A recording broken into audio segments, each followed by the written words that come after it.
Investigar está en todo. Soy Horacio Pérez y esto es Investigando la Investigación, un espacio para explorar la investigación sin límites ni fronteras más allá de áreas o etiquetas, porque nunca sabemos dónde puede llevarnos una idea.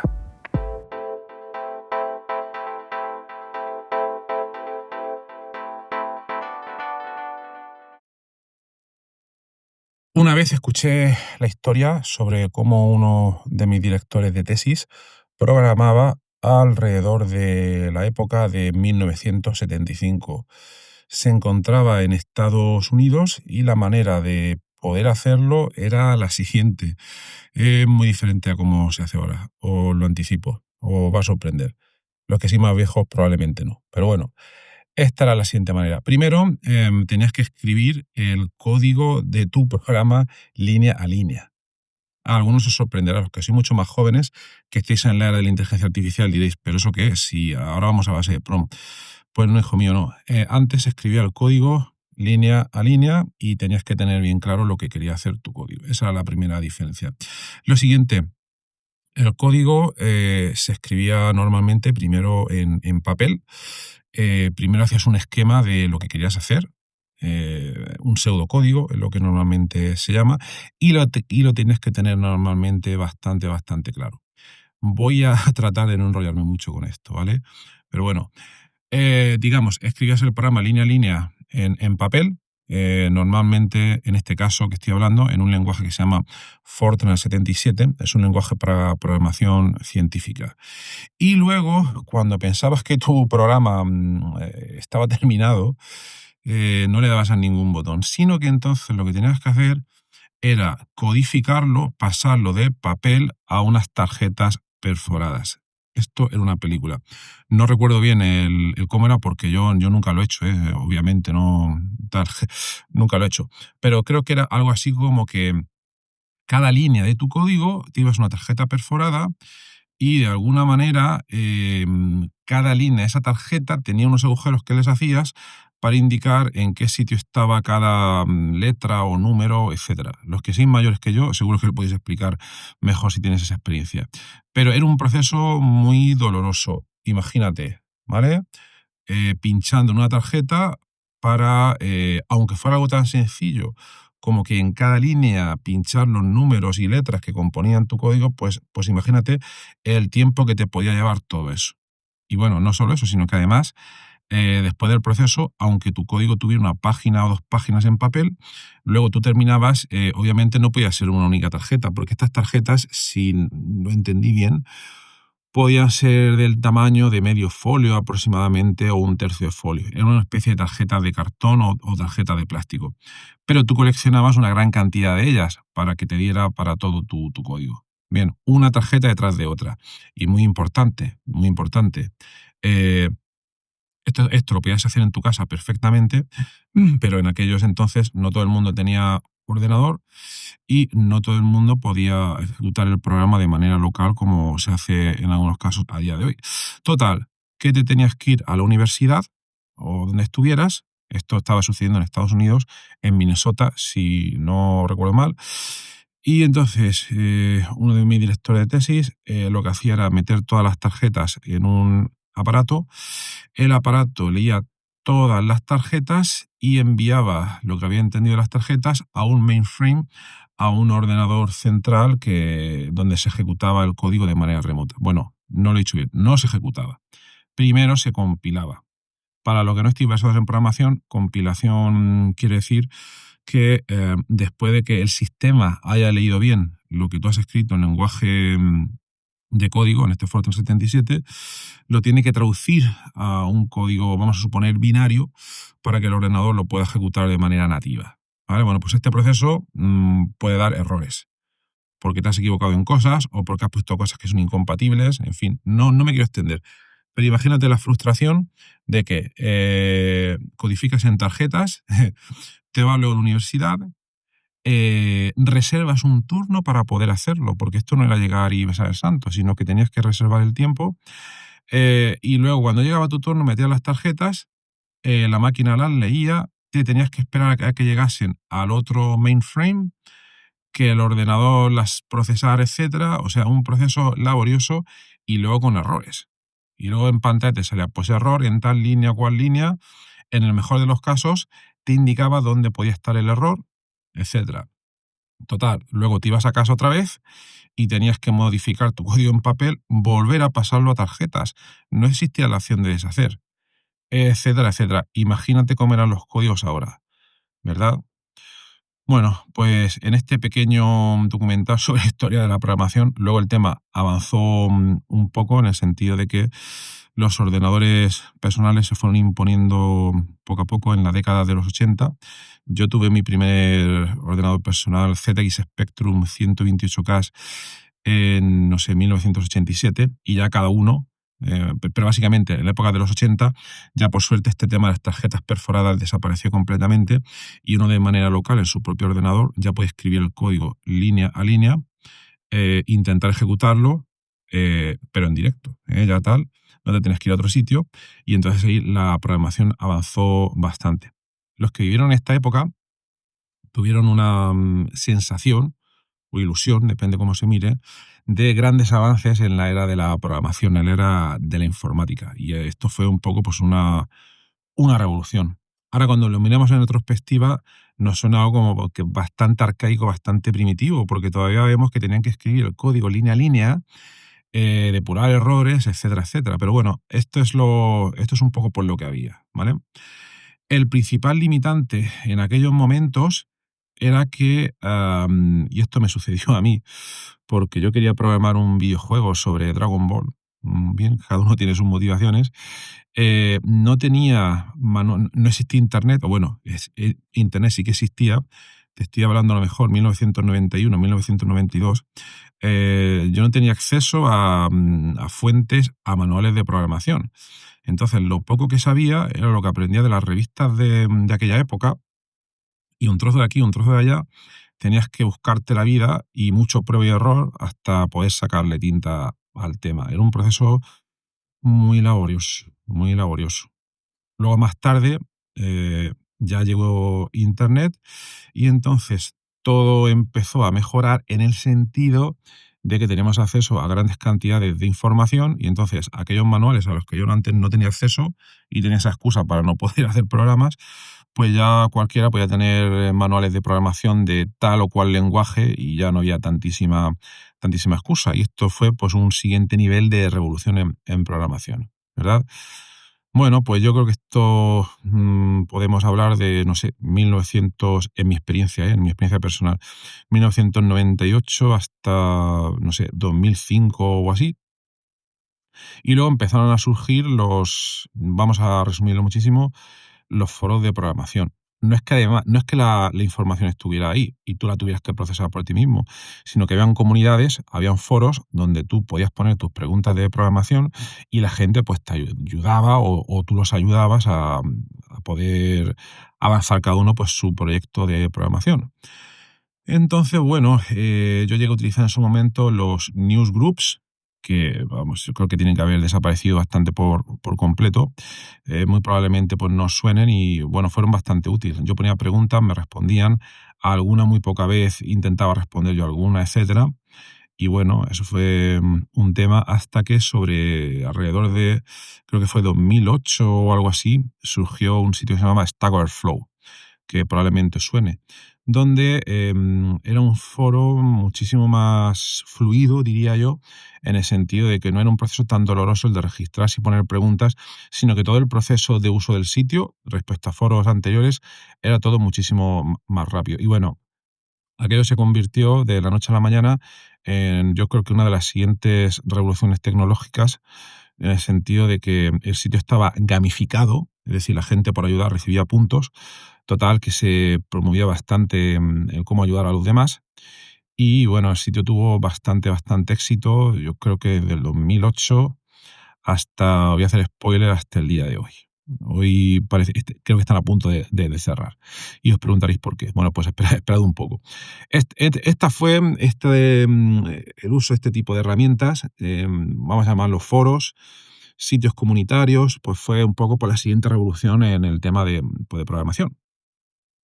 pero todavía seguíamos en el arquetipo de yo escribo mi código línea a línea, tal. Empezaban a surgir también las primeras librerías de uso masivo, los repositorios de código como GitHub, alrededor de la década de 2010, donde la gente de manera altruista compartía sus librerías. El lenguaje Python empezaba a tomar fuerza y tú podías aprovecharte de códigos que la gente compartía para no tener que hacer tus cosas desde cero, que es como a veces se hacía anteriormente.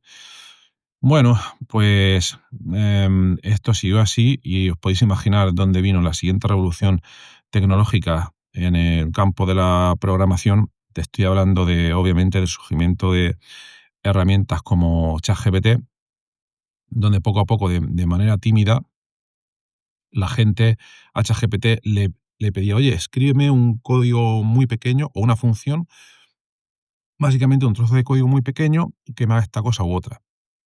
Veías que más o menos te lo hacía, había que modificarlo tal cual, pero el código el desarrollo de código empezaba a ser algo rápido. Y esto fue también un poco otra revolución, ¿vale? En el sentido de, vaya, sin buscar yo en Stack Overflow, sin preguntar en Stack Overflow, la herramienta, la IA, ChatGPT, Gemini, bueno, todo esto empezó con ChatGPT, me vuelca el código, un código que a veces funciona bien incluso, o me ayuda a depurar errores. Entonces empezó el juego del ping-pong.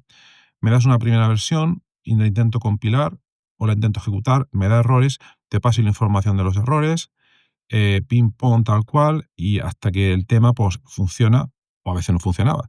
Pero bueno, esto fue un poco la siguiente revolución tecnológica. Yo creo que estamos hablando de principios del 2023 aproximadamente. Y esto pues fue un gran cambio, porque aquí ya fue un cambio ya no tanto tecnológico, sino en cuanto al paradigma de programación, en cuanto a usuarios. Es decir, anteriormente todos los usuarios tenían ciertos conocimientos de programación. Si nos vamos a 1975, donde había que perforar tarjetas, los conocimientos de programación, de matemáticas, eran muy elevados. Pero también lo que se ve de manera retrospectiva es que conforme avanzaron estos periodos tecnológicos y se fueron dando estos avances, los conocimientos de programación del usuario cada vez van siendo menores. Cada vez van siendo menores. Esto no quiere decir que no tenga mérito, pero se van complementando por otros, ¿vale? Por el ser capaz de realizar búsquedas, por el ser capaz de interaccionar con la comunidad, con el resto de herramientas, etcétera. Pero bueno, estábamos en 2023 y entonces aquí empieza a surgir un tipo de programador que, aun no teniendo mucha idea de programación, si sabe hacer el ping-pong con la herramienta, pues empieza a generar cosillas pequeñas que eran funcionales, ¿verdad? Bueno, pero aquí parece que la cosa todavía no se veía como cosas pequeñas que no tenían muchísima importancia. Pero aquí el gran cambio, y es en el que nos encontramos a día de hoy, surge aproximadamente a finales de 2024, durante 2025, con el uso de las herramientas agénticas, como se diría en español, o con el uso de herramientas basadas en agentes. ¿Qué es lo que quiere decir? Básicamente, a nivel de impacto, es que las herramientas funcionan de manera ligeramente similar, por no enrollarme mucho, a cuando a ChatGPT a los inicios le pedíamos un pequeño código que hiciera tal cosa. Ahora le pedimos un código que haga cosas mucho más complicadas y la herramienta a veces lo hace. Esa a veces tiene mucha letra pequeña, pero no me quiero extender hoy en eso.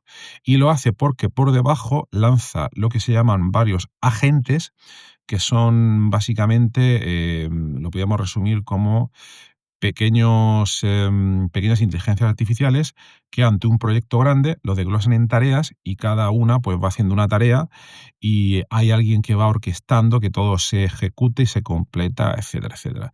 Pues esto es brutal y la cosa ha avanzado muchísimo. No me quiero meter en detalles técnicos, pero la cosa ha avanzado muchísimo, muchísimo, y estamos en la siguiente revolución tecnológica. Y el tema es que, como ya bien sabréis, os estáis dando cuenta, estas revoluciones tecnológicas cada vez se están dando más rápido. 1975, tarjetas perforadas; 5 o 10 años más tarde, los ordenadores personales de uso común en cualquier casa; luego ya, sí, 10 años más tarde, Internet; 10 años más tarde, el uso masivo de foros y herramientas, etcétera, pero últimamente todo esto se está produciendo a una velocidad vertiginosa. Esto ya lo sabéis, esto no es ninguna cosa nueva. Así que no me quiero enrollar en esta parte muchísimo más. Pero donde vamos al tema y donde quiero dar un poco pues, mi opinión y advertir un poco para los que no se estoy dando cuenta de dónde está el tema ahora mismo.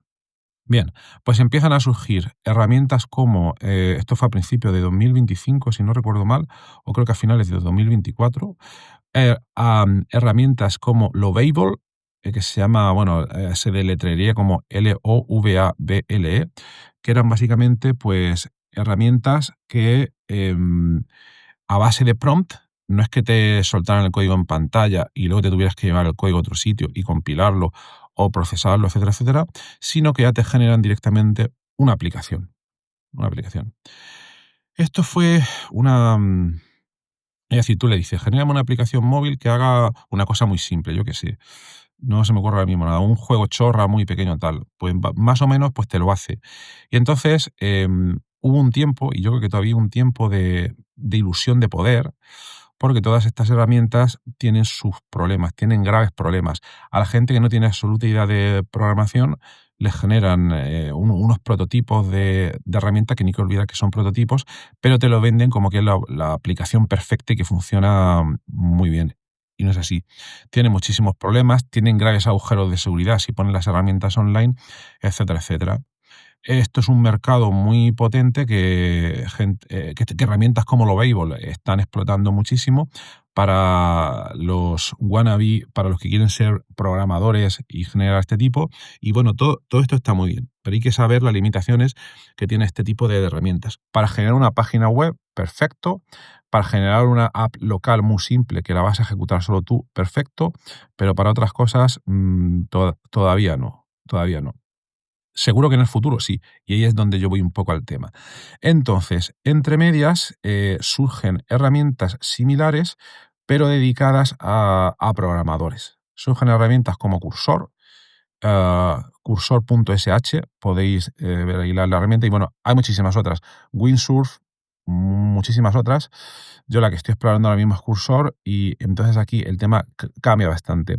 Son herramientas que te permiten usar a estos agentes, estos ejércitos de agentes, pero donde tienes que tener ya conocimientos de programación, porque no te lo dan todo hecho, pero si tienes ciertos conocimientos para estructurar un proyecto, definir qué acciones vas a ejecutar, etcétera, puedes hacer aplicaciones muy complejas en una fracción muy pequeña del tiempo que tenías que destinar antes. Y esto es brutal.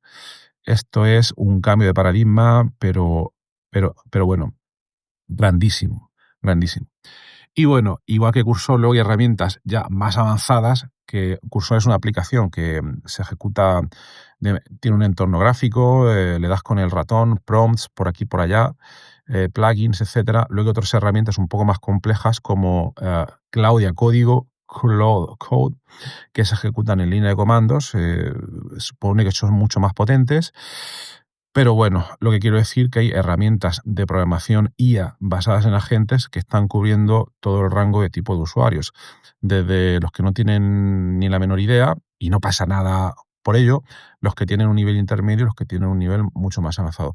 Pero todo esto está progresando muchísimo. Y lo que se está empezando a ver es que, y yo creo que esto es el futuro, y es para lo que hay que estar, para lo que uno se tiene que empezar a preparar ahora.